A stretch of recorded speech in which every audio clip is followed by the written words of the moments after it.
Então, hoje, agora nesse exato momento, a gente vai falar sobre as síndromes cromossômicas, tá? E aí, esse segundo ciclo da disciplina, vocês estão percebendo, ele está sendo bem mais aplicado à genética humana e às doenças, tá? Porque o primeiro ciclo, a gente tinha que falar todo o mecanismo, né, o que é um cromossomo, o que é uma eucromatina, heterocromatina, ciclo celular, os erros envolvendo mitose, meiose, tudo aquele conceito de citogenética para a gente poder entender as doenças, tá? Eu não posso entrar no primeiro dia de sala de aula, começar a falar sobre síndrome de Down, sem vocês não entenderem o que é disjunção, sem vocês não relembrarem o que é a meiose, o que é o erro da meiose 1, o que é o erro da meiose 2, o que é um mosaico, tá? Então, por isso a gente precisava, na realidade, falar todos os conceitos antes para a gente chegar nas doenças, tá? Para a gente chegar realmente na forma de diagnóstico desses pacientes, certo? Então, hoje eu vou falar sobre a síndrome cromossômica, as síndromes cromossômicas. E aí, antes da gente entrar, propriamente dito, a gente tem que separar o que é síndrome do que é doença. A síndrome, segundo a medicina, tá? Ele descreve um estado mórbido, ou seja, as características que são patológicas ou que são sinais e sintomas que estão identificando aquela síndrome, tá? Então, quando a gente fala síndrome de Down, tem um conjunto de sinais e sintomas. E o que é a diferença entre sinais e sintomas? Sinais é o que a gente percebe, certo? Por exemplo, é um olho mais puxado, uma orelha com implantação baixa, certo? Mãos meio pequenas ou estatura média, baixa. Isso é o que a gente percebe, então esses são sinais. Sintomas é o que o paciente sente, tá? E aí ele vai falar, por exemplo, sintomas, pode ser febre, né? Pode ser dor no corpo, tá? Então são sintomas a gente não vê. Na verdade, é o paciente que indica o que está sentindo, tá? Sinais é o que a gente visualiza. E aí, síndrome é isso, é um conjunto de sinais e sintomas. Então, cada doença tem o seu conjunto de sinais e sintomas dentro das síndromes cromossômicas, tá? Já a doença, ele tem um significado também de distúrbio de funções de determinados órgãos, ou seja, a diabetes ele pode ser considerada uma doença, mas também pode ser considerada uma síndrome, porque a diabetes tem uma razão conhecida, que é, por exemplo, a falta de insulina, a não produção de insulina, tá? Mas também é uma síndrome porque afeta inúmeros órgãos, tem vários sinais, vários sintomas associados. Mas na medicina, síndrome geralmente é dada para algo desconhecido, algo que não se sabe a origem da doença, ou seja, etiologia desconhecida, tá? Então, quando a gente está falando de doença, então a gente sabe a etiologia. Então, por exemplo, a diabetes, a gente sabe agora que a razão da diabetes é a falha na produção de insulina, ao não reconhecimento do receptor de insulina na célula, tá? Então, isso são etiologias, são as causas. Então, doença, a gente tem a fisiopatologia específica. Então, na ausência da insulina, o que é que acontece com a célula? Não há a absorção de glicose, e aí a célula fica com pouca glicose dentro e ela não consegue fazer metabolismo dela, certo? Então, isso já é prescrito, isso já é descrito dentro da literatura, certo? Então, para a gente, quando a gente fala de síndrome cromossômica, a palavra síndrome indica que tem vários sinais e sintomas associados. E cada síndrome, você vai ver que tem características de fenótipo, certo? E de genótipo também alteradas. E o que são quando a gente fala de traços dismórficos? São variações da forma e tamanhos normais. Ou seja, quando a gente fala, é normal um indivíduo ter 10 centímetros de cabeça, por exemplo, de altura de cabeça, tá? Se o indivíduo ele tem menos que isso ou mais que isso é um traço dismórfico, porque ele está diferente do que é o normal, sendo que não há um limite claro entre o que é dismórfico e o que é normal. Geralmente, ou esse órgão que está alterado, ou esse tecido que está alterado, ele tem a função, se mantém, a função dele se mantém, mas o efeito a gente visualiza de forma estética, tá? Então, a pessoa ela pode ter um traço dismórfico que não altera necessariamente a digestão dela, que não altera necessariamente a visão dela, tá? A cognição dela, mas tem traços dismórficos que podem sim alterar o tecido. E aí, alterando o tecido, pode ter uma patologia, uma fuga do normal, ali, do que é considerado normal. Tá? Então, dismórfico sempre, quando você lê essa palavra, ele está falando que está contrário do normal, tá? É algo que está diferente da normalidade. E aí, como a gente viu, as alterações cromossômicas, elas podem ser tanto no formato de números, ou seja, você mexe no cariótipo, o número de cromossomos que estão presentes dentro daquela célula, daquele núcleo, tá? Ou alterações estruturais, como inserção, translocação, tá? Deleção, tudo isso aí, tanto alterações numéricas como alterações cromossômicas, elas podem estar envolvidas nas síndromes cromossômicas, tá? E aí pode envolver tanto os cromossomos autossômicos, que são os cromossomos do 1 ao 22, como os cromossomos sexuais, o X e o Y, ou pode envolver tanto os cromossomos autossômicos quanto os cromossomos sexuais ao mesmo tempo, tá? Então, quanto mais alteração dentro de uma célula, mais traços dismórficos ou mais alterações na morfologia, na anatomia, na fisiologia daquele organismo vai se apresentar. Certo? E aí, das alterações cromossômicas ou síndromes cromossômicas mais conhecidas são os distúrbios envolvendo os cromossomos autossômicos, como a síndrome de Down, envolvendo o cromossomo 21, a trissomia do 18, que é Edward, e a trissomia do 13 de Patau, tá?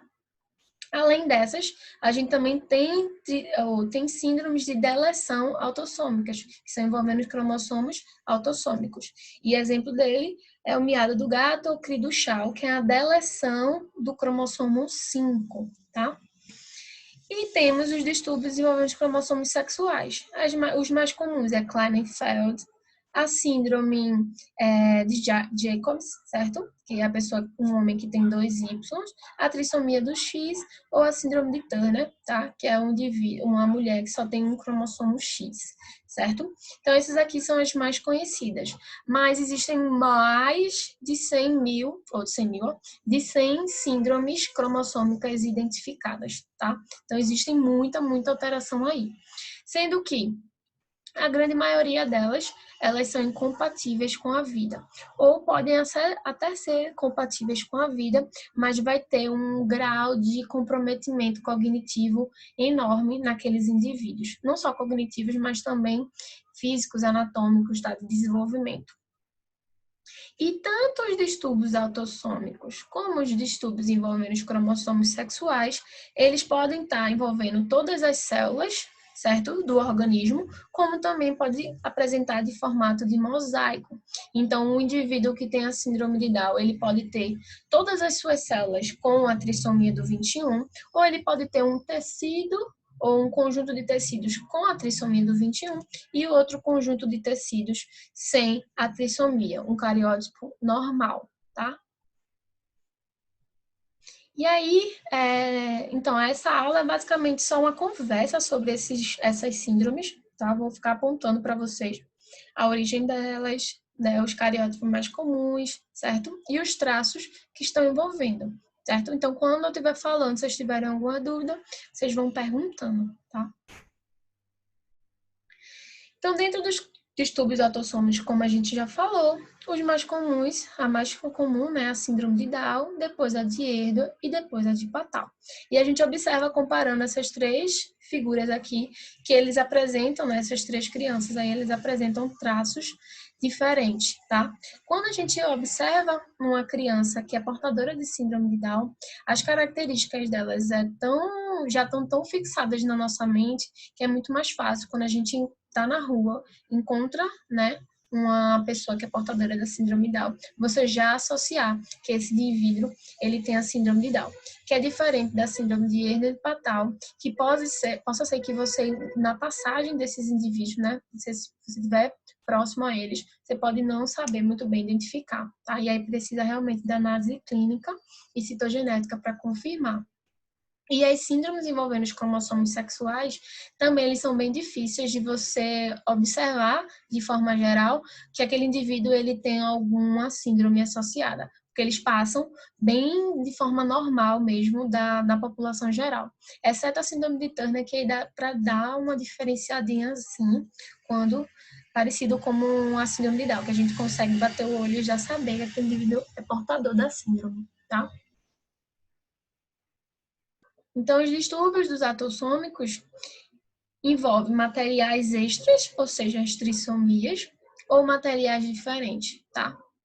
Então, pode envolver uma dissomia uniparental, como a gente viu aula passada, pode envolver um imprint, tá? Não necessariamente é uma trissomia completa, pode também ter uma trissomia parcial, por exemplo, a síndrome Down, você pode ter uma trissomia parcial envolvendo apenas o braço curto ou apenas o braço longo, tá? Então, não é necessariamente todos os portadores dessas doenças, eles têm um cariótipo mais comum, eles podem ter esses cariótipos mais complexos. E de acordo com essas síndromes, tá?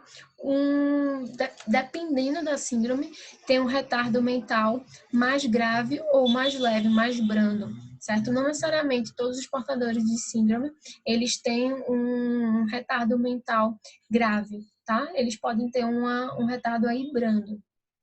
E tudo isso depende de como esse material o material genético está alterado, certo? Então, se a gente comparando um indivíduo que tem todas as células com trissomia do 21, ele tem uma situação mais grave do que os indivíduos que só têm uma trissomia parcial, certo?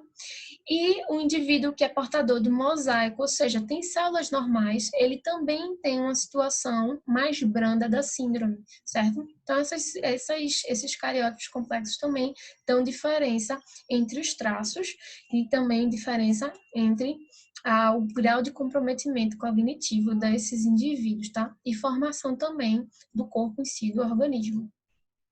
Essas síndromes podem ter mais ou menos malformações internas, então não necessariamente todos os indivíduos portadores de síndrome de Down vão ter problemas cardíacos, certo? Isso é a maioria, mas tem sempre as exceções e retardo do crescimento. Então, alguns podem crescer, outros podem não crescer, dependendo da síndrome que a gente está falando aí.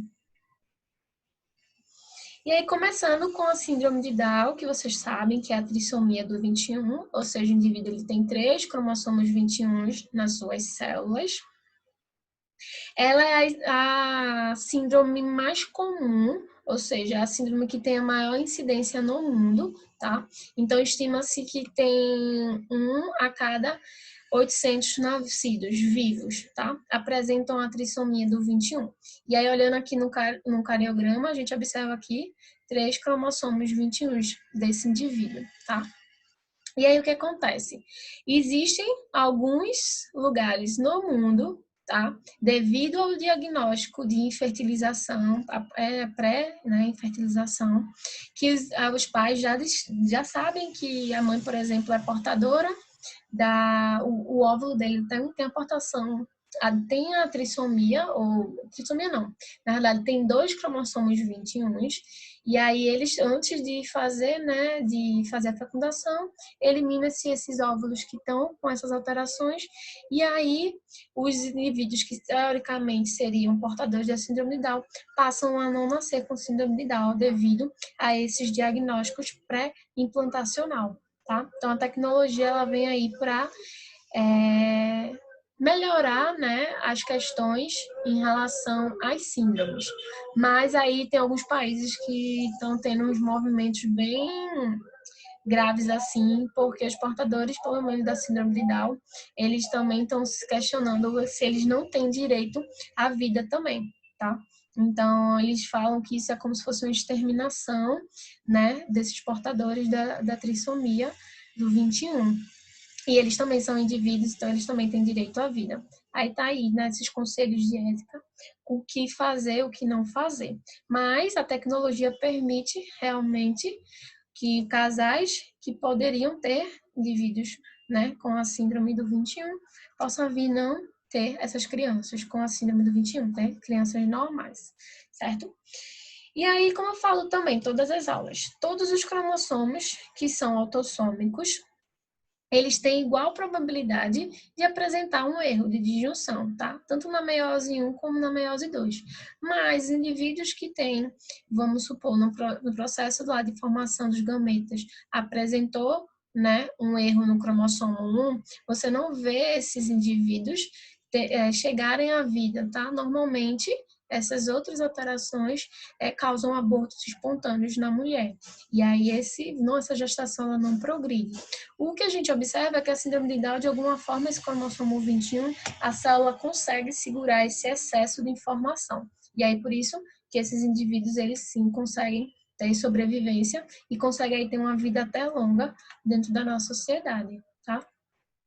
E aí, normalmente, portadores da síndrome de Down, eles já conseguem ser, né, diagnosticados durante o pré-natal, tá? Então, o médico, quando vai fazer lá o pré-natal, devido às distâncias entre as olheiras, tamanho do corpo, enfim, das medidas feitas através do ultrassom, ele já consegue observar algumas características dismórficas.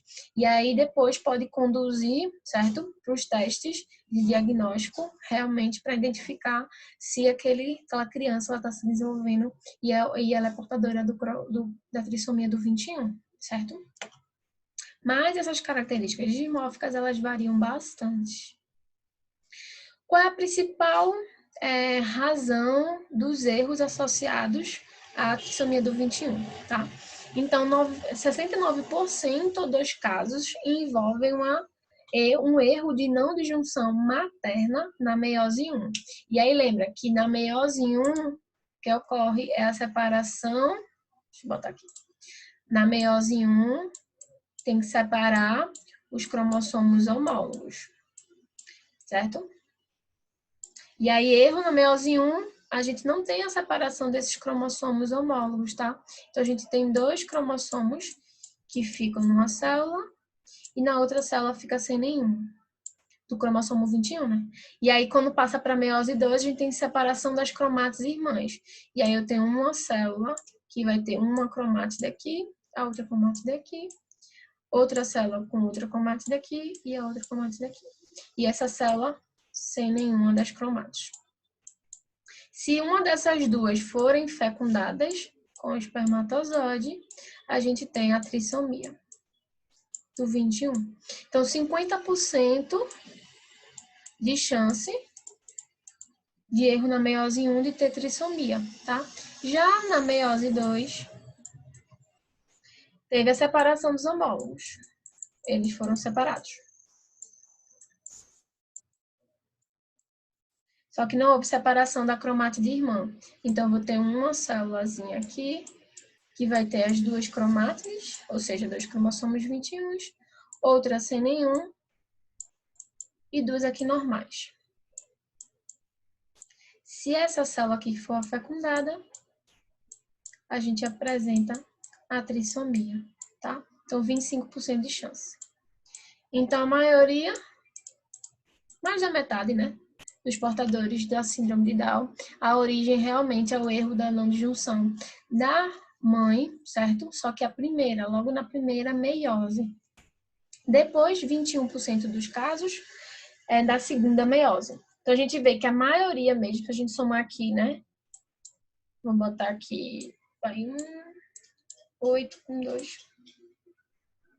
Acho que tá quase 100%, né? Mas não é, não. Quase 100% dos casos, certo? Envolvendo o erro na cromátide, ou erro de ordem materna. E raros são as possibilidades de erro de origem paterna, tá? Então, a gente observa que pode sim um indivíduo portador da síndrome de Down ser de origem do pai, de um erro de divisão lá na meiose 1 do pai, ou na meiose 2.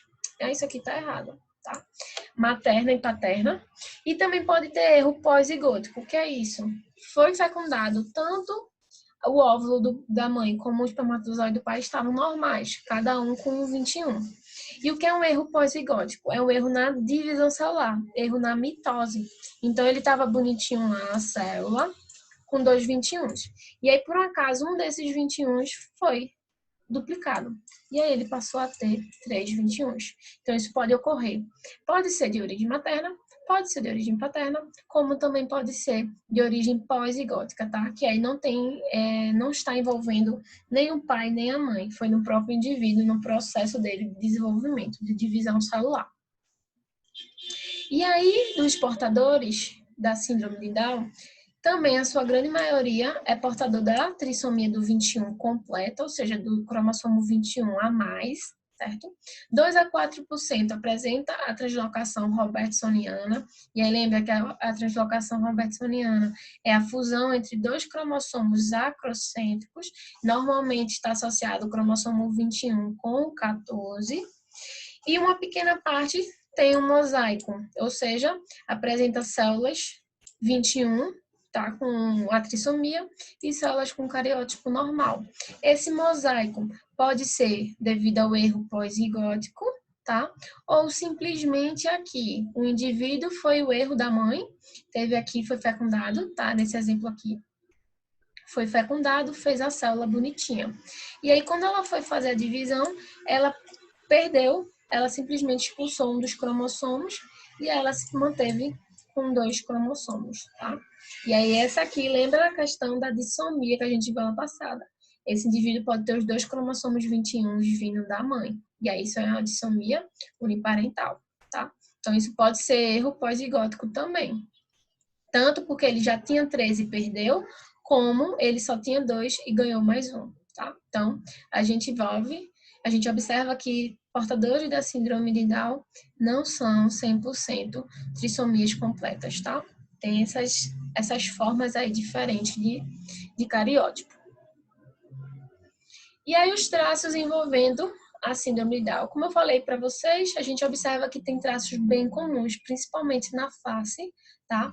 Então, essa síndrome, ela altera bastante a anatomia, né, da cabeça, pescoço e das extremidades, ou seja, da mão e dos pés.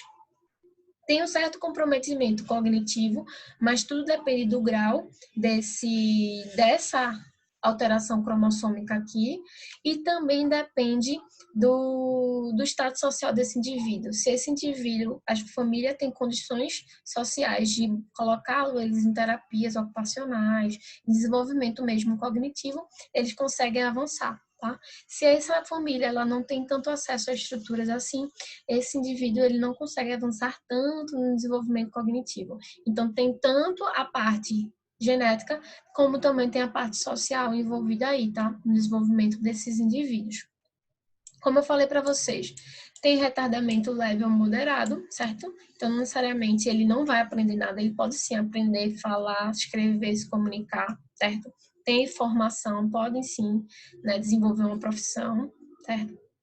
Metade apresenta má formação congênita no coração, então não são todos que têm má formação no coração. Geralmente, isso aí já é quase a maioria, tá? Tem uma obesidade associada, porque eles têm como se fosse eles não têm uma tolerância à alimentação, eles vão se alimentando, tá? Como se fosse uma certa insaciedade observada dentro desses indivíduos que apresentam a síndrome de Down, tá?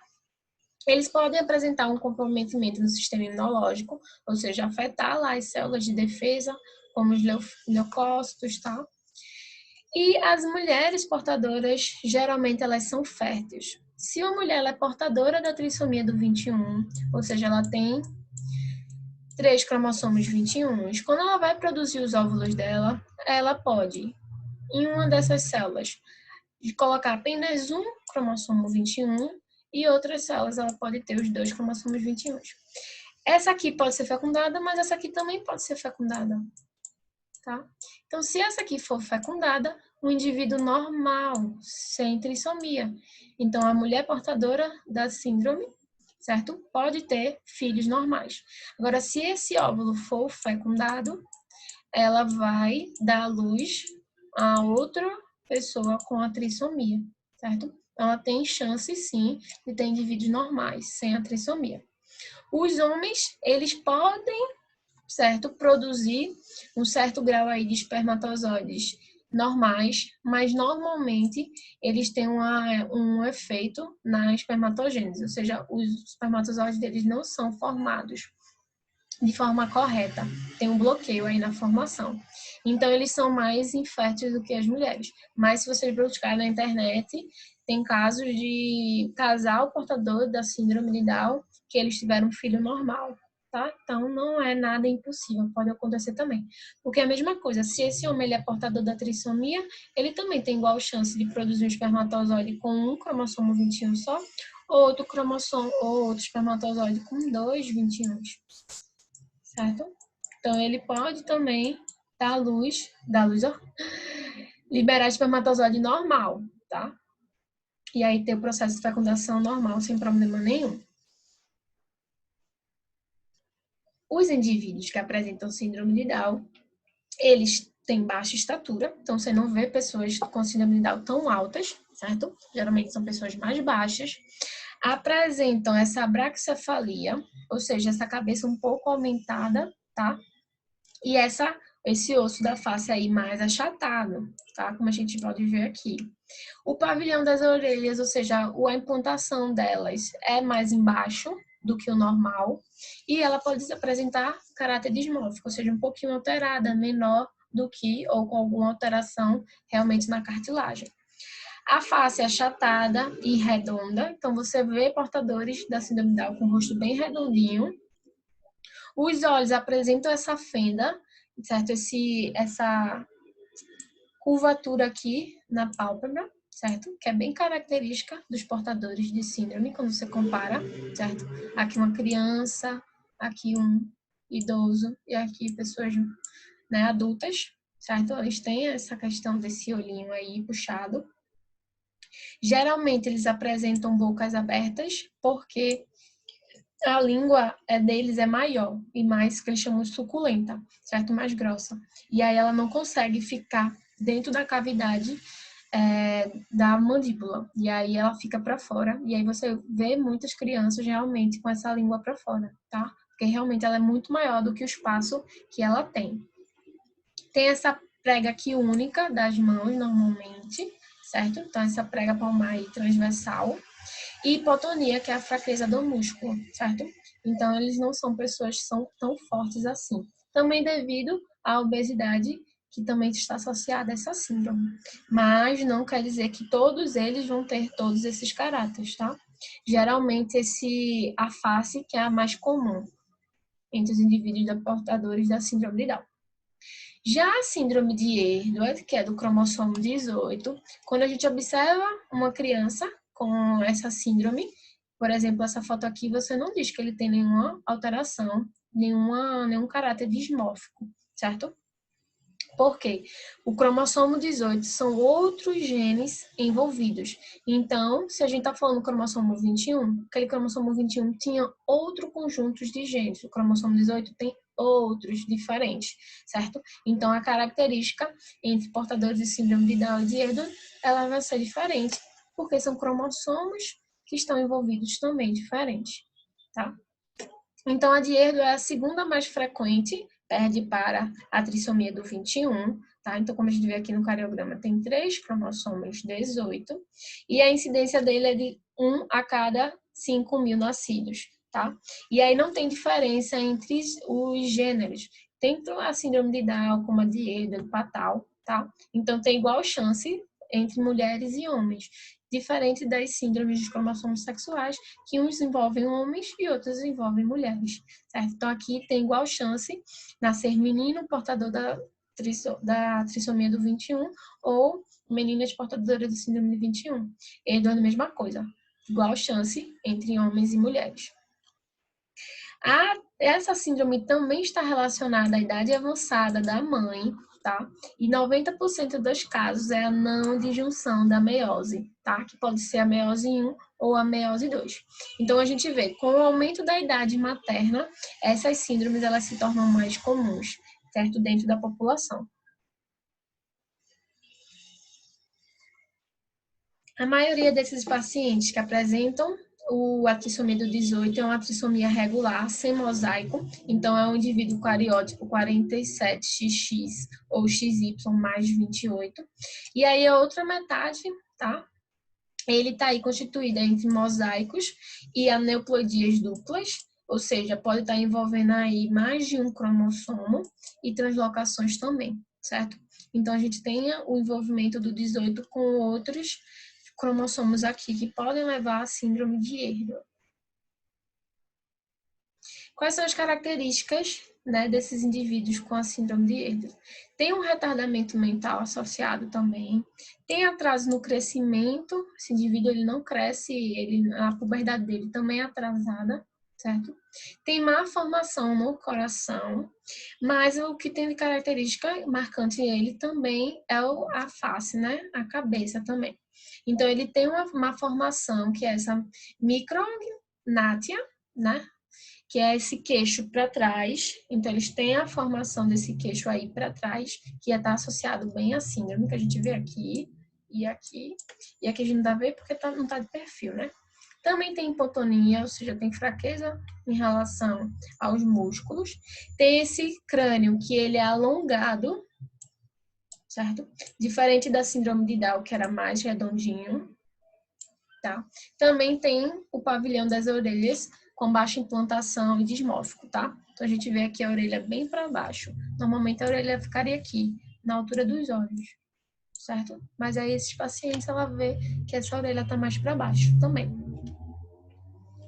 Tem boca pequena, pescoço curto, certo? Outras características dessa síndrome bem comum é essa mão, esse dedo aí, indicador por cima dos outros dedos, flexionando, tá? O dedo médio. A planta dos pés arqueadas, ou seja, ele não tem a curvatura, tá? Dos pés bonitinhos. Ele tem esses pés também voltados para dentro, como a gente vê aqui na figura, tá? E os genitais podem apresentar alterações, certo? E também tem distância entre os mamilos, tá? Então, a gente vê os seios aqui mais afastados dessas crianças. Aqui, ó, bem baixozinho. Aqui, bem embaixo, tá? Então, ela tem essa distância aí intermamilar, certo? Mas quando essa criança nasce, normalmente ela não, de forma geral, ela pode passar aí despercebida, tá? Com essas alterações.